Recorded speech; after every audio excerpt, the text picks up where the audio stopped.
Salut à tous, la team Orwell, tout même chaud pour Lyon, Fan TV. Très heureux les gones de vous retrouver pour une nouvelle vidéo. J'espère que vous allez bien ce dimanche matin ensoleillé de juin. Sunny day in sunny June pour ceux qui ont la référence Jamiroquai. On est pile poil dedans, ça fait plaisir quand même de voir un petit peu de beau temps, ce qui est normal, je dirais, en ce mois de juin. Quasiment juillet déjà. Je sais pas si on s'en rend compte, mais on a passé quand même les 6 premiers mois de l'année. C'est hallucinant, time flies. Certains n'aiment pas quand je mets les anglicismes, mais c'est ça, le temps file à une vitesse grand V.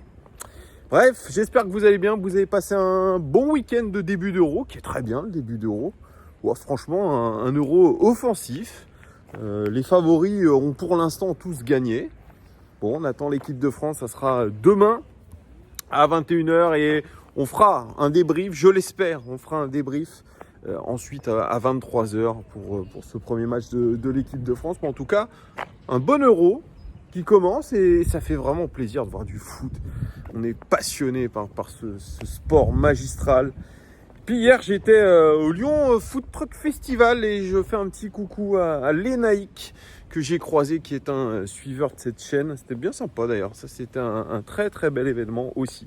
N'hésitez pas, les amis, à vous abonner. C'est très important. Mettez un pouce.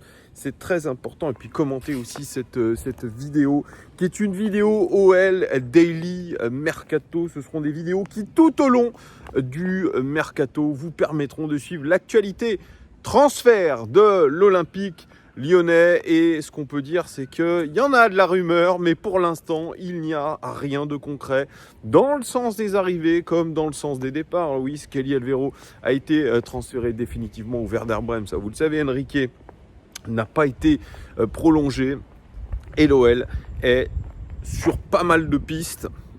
Demain d'ailleurs, non, c'est même aujourd'hui, Alexandre Lacazette fait son retour en équipe de France. Il sera à Clairefontaine tout à l'heure avec l'équipe de Thierry Henry et l'équipe olympique.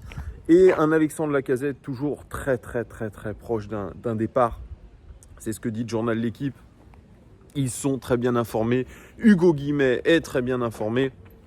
Alexandre Lacazette va partir de l'Olympique Lyonnais. Pour l'instant, rien n'a été officialisé parce que je pense rien aujourd'hui n'est concrètement fait, ou en tout cas il reste pas mal de détails à régler. On va perdre Alexandre Lacazette, c'était dans les tuyaux depuis très longtemps. Mais l'OL se met sur pas mal de pistes, et notamment une piste menant à un arrière gauche. Je vous ai déjà parlé de plusieurs joueurs qui sont suivis par l'Olympique lyonnais. On s'attend à un départ de Nicolas Tagliafico, qui est aujourd'hui avec la sélection argentine pour la Copa América. Il va partir, clairement, je vous avais dit les intentions de l'AS Roma le concernant.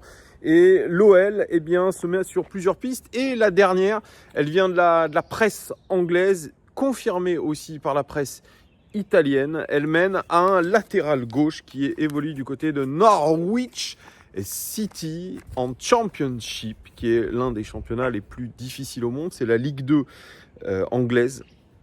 Et son nom, c'est Dimitrios Giannoulis, international grec de 28 ans, 1m78. Sa cote est à 2,80 millions d'euros. Donc ce sera un transfert qui se ferait. C'est même pas un transfert qui se ferait, je vous dis n'importe quoi. C'est un joueur libre puisqu'il n'est plus sous contrat avec Norwich. Il est en fin de contrat, il n'a pas été prolongé, donc c'est un agent libre. Donc ce qui ferait une petite prime à la signature et puis vamos, comme on dit. Par contre, un joueur qui, depuis qu'il est arrivé en 2020 à Norwich, a eu des hauts et des bas, un petit peu comme le club. Norwich qui était un temps en première ligue ces dernières saisons avant de redescendre. Donc il a une saison quand même de première ligue dans les pattes, Dimitrios Giannoulis, arrivé comme je vous ai dit en 2020. Un latéral qui a cette saison joué 63% des 11 de départ, 61% des minutes jouées avec Norwich, ce qui fait un peu plus de la moitié des matchs. Pas indiscutable à son poste, un joueur qui a un profil assez rapide. C'est un joueur qui peut jouer dans un rôle de piston. C'est même là où il se sent le mieux parce que c'est quelqu'un qui est très endurant, c'est quelqu'un qui va vite, c'est quelqu'un qui prend bien l'espace, c'est quelqu'un qui a une grosse qualité de centre. Et c'est un joueur, cette saison, alors je ne sais pas si je l'ai noté, je crois que c'est 4 passes décisives cette saison, 0 but. Alors 0 but, je dirais même en carrière, si j'ai bien regardé. Un joueur qui était au PAOK Salonique. Et au PAOK Salonique, avant qu'il signe à Norwich, eh bien, il était, je crois, l'un des meilleurs passeurs de son club. C'est quelqu'un qui est vraiment capable de créer du danger dans la surface de réparation adverse parce que il aime se projeter, il aime défendre. C'est un joueur, je dirais, plutôt complet, plutôt équilibré en termes de force et faiblesse. Un joueur qui a déjà connu la pression, puisque quand vous jouez en Grèce, vous avez des ambiances surchauffées, notamment au PAOK. Et il a quand même quelques saisons derrière lui, soit de Première Ligue, soit de Championship, qui, je le répète, est un championnat hyper difficile, hyper formateur aussi. Et voilà, ça vous fait quand même une sacrée expérience. Alors ce qui m'interroge, c'est qu'il n'a pas beaucoup fait de saison complète. Je crois que la saison dernière, il a quasiment joué tous les matchs. Mais cette saison, vous voyez, 63% des 11 de départ. Et c'est le cas de ces 4 dernières saisons où il n'a pas joué non plus hyper régulièrement. Donc c'est peut-être un point d'interrogation aussi sur lui. Mais en tout cas, dans l'idée d'un joueur que vous prenez libre, qui a pas mal de qualités, qui sont, comme je vous ai dit, assez équilibrées par rapport à ses faiblesses. Un joueur qui a connu un championnat difficile. Norwich a fini 6e du Championship cette saison. D'ailleurs, Norwich, ça aurait pu être le club de Will Steele, puisque cet hiver, il a été approché par Sunderland et il a été approché par Norwich. Donc il aurait pu devenir le coach de Norwich, mais désormais il est le coach du RC Lens. Donc voilà, mais dans l'idée, moi je pense que ce Dimitrios Giannoulis, il peut être intéressant. Parce que si on doit imaginer que la DNCG nous restera un petit peu, possible, il faut imaginer toujours tous les scénarios, qu'on ait un mercato un petit peu ric-rac, il va falloir faire des coups. Alors je sais que ça ne vous fait pas rêver, ça ne me fait pas rêver non plus quand on va passer finalement de Tagliafico à Giannoulis, possiblement, évidemment, c'est encore une rumeur. C'est une grosse rumeur puisqu'il n'y a pas que nous sur le coup, il y a l'Atalanta, il y a Stuttgart. Je ne sais pas si j'ai pas vu aussi le Bayer Leverkusen qui est sur lui.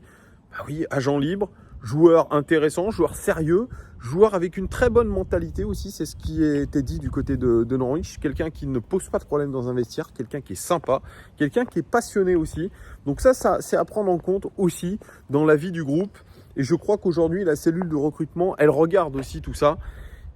Donc, forcément, Dimitrios Giannoulis, il sort peut-être de leur logiciel de scouting Y-Scout. Vous savez, vous faites une recherche, vous mettez tous les critères que vous cherchez, on vous sort certains noms. Et sûrement que Dimitrios Giannoulis est ressorti dans les critères. Écoutez, moi, dans l'idée, peut-être d'un joueur de rotation, peut-être pas titulaire, mais en tout cas un joueur qui peut être une doublure en tant que latéral gauche, je dis pas non parce que la piste est peu onéreuse, puisqu'on devrait, je pense, donner une prime à la signature à ce joueur-là et ses agents. Et franchement, ça pourrait être que bénéfique pour nous. Donc, moi, je dis pourquoi pas. Pourquoi pas cette prise Dimitrios Giannoulis en joueur de rotation. Vous me direz ce que vous pensez de cette piste-là. Est-ce que c'est une piste qui vous hype ou pas du tout vous me direz tout ça en commentaire, les amis. Ça m'intéresse votre avis sur le sujet. Oui, il y a des chiens derrière. C'est le rendez-vous des chiens du dimanche. Il y a de plus en plus de chiens. Je ne sais pas si certains d'entre vous ont des chiens. ont acheté ou ont récupéré un chien récemment, parce que j'ai l'impression que depuis le Covid, il y a de plus en plus de chiens. Voilà, c'est ma petite réflexion du jour. Sinon, je vous ai parlé, je crois que c'était vendredi, de Thiago Almada, le joueur argentin qui évolue du côté de la MLS à Atlanta. L'OL très intéressé, c'était en tout cas pas mal de rumeurs qui allaient dans ce sens depuis quelques mois. Eh bien, John Textor a tenu sur Instagram à démentir lui-même ces rumeurs. L'OL ne serait pas plus intéressé par Thiago Almada, jugé beaucoup trop cher par John Textor. On ne serait plus dessus. En tout cas, est-ce que c'est du bluff? Est-ce que c'est une tentative pour lui, je pense, de mettre la pression peut-être sur les dirigeants de l'Atlanta, peut-être aussi sur les agents de Thiago Almada? C'est possible parce que on sait que comme Jean-Michel Aulas le faisait par le passé, eh bien, il utilise les réseaux sociaux. Alors lui, c'est plutôt Instagram que Twitter, ou X, pardon, excusez-moi, pour mettre la pression, comme le faisait Jean-Michel Aulas. Il fut un temps sur X. Donc c'est possible que ça soit un petit peu du bluff. Mais en tout cas, ça a été aujourd'hui démenti par John Textor, cette piste Thiago Almada. Qui bluffe, qui a raison, en tout cas on n'en sait rien. Moi il y a certains, je lisais vos commentaires, il aurait une affaire de viol en réunion. Alors je ne sais pas si c'est vrai, je n'ai pas été vérifié, donc ça reste des suppositions, mais c'est vrai que si c'est le cas, on va peut-être éviter tous ces joueurs qui ont des problèmes.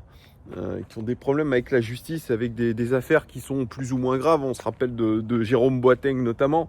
Bon, peut-être pas non plus prendre des joueurs qui sont avec des affaires au cul, comme on dit. Voilà.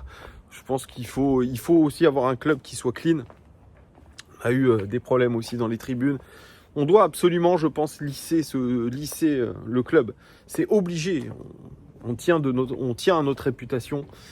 Et je pense que vraiment, il faut désormais que l'OL, et je pense qu'ils le font, la cellule de recrutement, aille dans les moindres détails de ces joueurs. Peut-être pas aller jusqu'au casier judiciaire, mais voilà, regardez déjà si le joueur est sous le coup de plainte, le coup de procédure judiciaire, et ça me paraît tout à fait légitime. Et donc il faudra regarder tout ça d'un œil assez averti.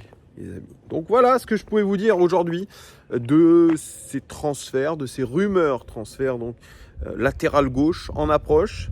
Thiago Almada, ça a l'air malheureusement pour l'instant ne pas aller dans le bon sens parce que trop cher. Et puis Alexandre Lacazette qui rejoint la sélection olympique à Clairefontaine 7 ans plus tard, comme ouf ça, et qui est plus proche que jamais d'un départ de l'Olympique lyonnais. En tout cas, il y aura, je pense, pas mal d'infos la semaine prochaine. Demain, j'espère, un débrief du match Autriche-France, l'Euro. Et puis ça continue aujourd'hui, l'Euro. Donc profitez de votre famille, profitez de votre week-end, profitez de l'Euro. Et puis je vous dis à très très vite les amis. Un pouce, un abonnement. Et n'hésitez pas à commenter cette vidéo. Allez, ciao!